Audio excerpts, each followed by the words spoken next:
Bonaparte considérait le Louvre comme son musée, y plaçant de nombreuses œuvres d'art venues du monde entier qu'il voyait comme des possessions personnelles. Il croyait que seul celui qui comprenait et désirait l'art en était le propriétaire, utilisant la supériorité des armes pour s'emparer des chefs-d'œuvre de leur pays d'origine.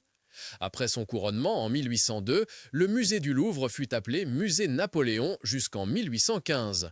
Après sa mort, de nombreuses œuvres furent retournées dans leur pays d'origine. Des trésors personnels, y compris les perles de la couronne, commencèrent à disparaître. Certains furent retournés au Louvre et placés dans la galerie d'Apollon, où ils furent volés par 4 voleurs. La galerie n'est plus la même, bien que les bijoux témoignent du travail des orfèvres français. Le diamant Régent, 140,64 carats, y reste.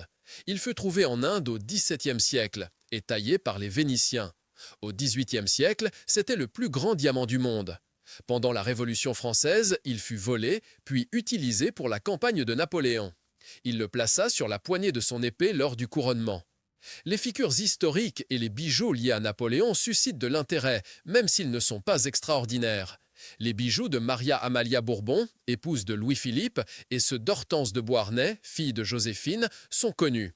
Hortense possédait le diamant Hortensia, qui reste dans la collection du musée.